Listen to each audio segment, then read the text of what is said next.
धर्मेंद्र को दिल्ली की एक अदालत ने समन जारी किया है। एक कारोबारी ने धर्मेंद्र पर धोखाधड़ी के आरोप लगाए थे। इस मामले में पेश होने के लिए कोर्ट की तरफ से एक्टर धर्मेंद्र को समन किया गया है, यानी धर्मेंद्र को कोर्ट में हाजिर होना होगा। धोखाधड़ी से जुड़ा हुआ यह पूरा मामला है। दिल्ली की एक अदालत से उन्हें समन जारी किया गया है। अभिनेता धर्मेंद्र को धोखाधड़ी का केस, उन पर धोखाधड़ी के एक मामले को लेकर यह समन जारी किया गया। शंकर आनंद हमारे साथ जुड़े हुए हैं। शंकर, क्या अपडेट?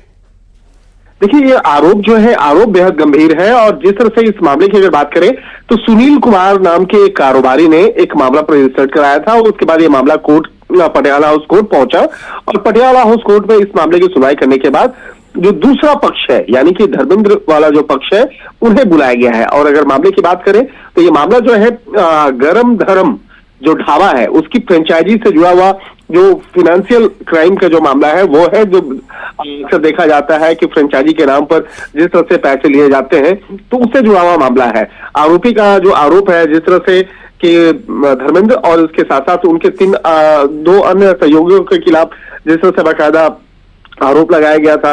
हालांकि जिस तरह से मामला सामने आया है तो इस मामले में अब कोर्ट के द्वारा एक सम्मन जारी किया गया है और 20 फरवरी को कोर्ट के सामने पेश होने का निर्देश दिया गया है। हालांकि देखिए, धर्मेंद्र काफी चर्चित शख्स है और गरम धर्म ढाबा जो है, अब वो खुद नहीं बैठते हैं लेकिन उनके द्वारा संचालित कई लोग जो है वो उस ढाबे को संचालित करते हैं।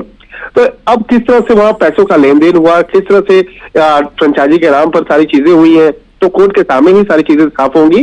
तो उनको इस मामले में धर्मेंद्र, इसके साथ साथ दो अन्य लोगों को भी सम्मन भेजा गया है और उन्हें कोर्ट के सामने हाजिर होने का निर्देश दिया गया है। और जो कारोबारी है सुनील कुमार, उनके द्वारा जो शिकायत दर्ज कराई गई थी, उनके द्वारा यह आरोप लगाया गया था कि उन्हें फ्रेंचाइजी में निवेश करने के लिए लालच दिया गया था। लिहाजा इन तमाम मामलों की गंभीरता को देखते हुए कोर्ट के द्वारा ये सम्मन किया गया है। जी चलिए, बहुत धन्यवाद शंकर इस अपडेट के लिए, इस जानकारी के लिए।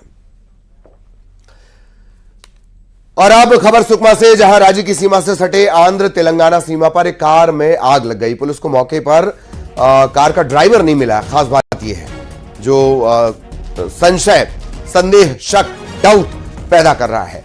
मुलुगु जिले में मुठभेड़ में 7 नक्सलियों के मारे जाने के बाद नक्सलियों ने बंद का आह्वान किया था। 9 दिसंबर को नक्सलियों ने बंद बुलाया था। बंद के दौरान कार को आग लगाई गई। इस एंगल से भी पुलिस पड़ताल कर रही है। अगर आग लगाई गई तो ड्राइवर कहां है, फिर यह बड़ा सवाल।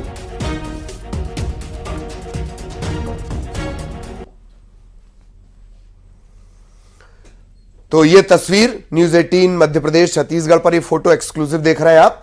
सुकमा से खबर आपको बता दें, राज्य की सीमा से सटा है आंध्र तेलंगाना। यहां पर कार में आग लगाई गई और ड्राइवर की कोई जानकारी नहीं लग पा रही है। मुलुगु जिले में मुठभेड़ में 7 नक्सली मारे गए थे। ये इसकी हिस्ट्री जानिए, इस आग लगी कार की फोटो के पीछे की हिस्ट्री। मुलुगु जिले में मुठभेड़ हुई, 7 नक्सली मारे गए, फिर नक्सलियों ने बंद बुलाया 9 दिसंबर को। माना यह जा रहा है कि बंद के दौरान क्या कार को आग लगा दी गई। इस एंगल से भी पुलिस पड़ताल कर रही है। खबर राजनांदगांव से, जहां नकली पेन ड्राइव बेचने वाले 4 आरोपी गिरफ्तार किए गए हैं। इनसे 957 नकली पेन ड्राइव बरामद की गई है। 33,000 रुपए की नकदी भी जब्त की गई है। 2 बाइक भी इनके पास थी, उसे भी जब्त कर लिया गया है। राजनांदगांव का पूरा मामला, नकली पेन ड्राइव बेचने वाले 4 आरोपी गिरफ्तार, 957 नकली पेन ड्राइव, 33,000 की नकदी, 2 बाइक जब्त की गई है।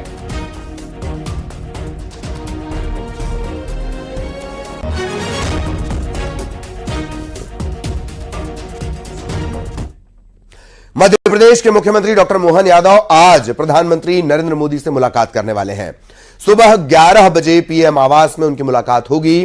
बताया जा रहा है कि राज्य सरकार के 1 साल पूरा होने पर यह मुलाकात हो रही है। मुलाकात कर सीएम डॉक्टर मोहन यादव प्रधानमंत्री नरेंद्र मोदी को राज्य सरकार का रिपोर्ट कार्ड देंगे। इसके अलावा संगठन पर्व को लेकर भी दोनों नेताओं के बीच चर्चा हो सकती है। दिल्ली से सहयोगी अशरफ काजमी इस वक्त हमारे साथ जुड़े हुए हैं। अशरफ, क्या कुछ अपडेट? ललित, देखिए करीब 11 बजे प्रधानमंत्री आवास से मुलाकात है और ये आज बहुत बड़ी बैठक होगी क्योंकि सरकार का 1 साल भी पूरा होने जा रहा है। इस परिप्रेक्ष्य में मोहन यादव प्रधानमंत्री को अपना पूरे 1 साल का रिपोर्ट कार्ड सौंपेंगे। केंद्र और राज्य सरकार की योजनाएं कितनी क्रियान्वित हुई और निचले स्तर तक उनका कितने लोगों को फायदा हुआ, इस सब पर वो लंबी चर्चा करेंगे। साथ साथ अभी संगठन पर्व चल रहा है तो उस पर भी चर्चा कर सकते हैं और साथ ही क्योंकि मध्य प्रदेश एक पहला राज्य है जो संगठन पर्व को लेकर डिजिटलाइजेशन क्षेत्र में सबसे अव्वल रहा है और उसको पार्टी अध्यक्ष जेपी नड्डा ने भी सराहा, तो इसको लेकर भी चर्चा हो सकती है। इसके अलावा जो अब संसद सत्र चल रहा है और उसका यहाँ पे सांसदों के साथ बैठक हुई तो उस पर भी होगी कि हम चाहते हैं कि राज्य के मुद्दे उठाए लेकिन विपक्ष नहीं चल रहा, तो इस पर भी हल्की फुल्की वो चर्चा कर सकते हैं। लेकिन प्रमुख मुद्दा यही रहेगा कि राज्य सरकार का 1 साल और उस पर मोहन यादव अपनी पीएम को। बहुत धन्यवाद अशरफ। इधर मोहन कैबिनेट की आज अहम बैठक होनी है। शीत सत्र में पेश होने वाले विधेयकों पर इस दौरान चर्चा होगी और इसके बाद कैबिनेट इन्हें अपनी मंजूरी दे सकता है। शीत सत्र में ही सप्लीमेंट्री बजट भी पेश होना है। आज कैबिनेट इसे भी अपनी मंजूरी दे सकता है। शाम को मोहन कैबिनेट की बैठक होनी है। तो मोहन कैबिनेट की आज अहम बैठक होनी है। शीत सत्र में पेश होने वाले विधेयकों पर इस दौरान चर्चा होगी। कैबिनेट इसे अपनी मंजूरी दे सकता है। इसके अलावा सप्लीमेंट्री बजट, अनुपूरक बजट, इस पर भी आज चर्चा हो सकती है। वित्त मंत्री और प्रभारी मंत्री ओपी चौधरी जांजगीर चांपा के दौरे पर रहे। ओपी चौधरी बीजेपी की बैठक में शामिल हुए। उन्होंने यह भी कहा कि 1 साल में सारे सरकार के कार्यों को कार्यकर्ता जन जन तक पहुंचाएंगे। आगामी त्रिस्तरीय पंचायत चुनाव में इसका बीजेपी को बड़ा फायदा मिलेगा।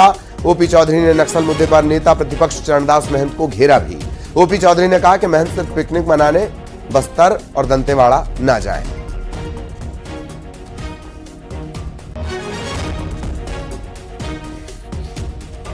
आदरणीय चरणदास महंत जी को, नेता प्रतिपक्ष जी को मैं सलाह दूंगा कि बस्तर जाएं और गहराई के साथ अंदर अंदर वहाँ घूम कर देखें। बस्तर को दंतेवाड़ा कलेक्टर लंबे समय तक रहने के नाते मैंने काफ़ी करीब से देखा है और अभी पिछले 2 हफ्ता पहले ही मैं गांव-गांव के क्षेत्रों में रात में घूम करके देखा हूँ।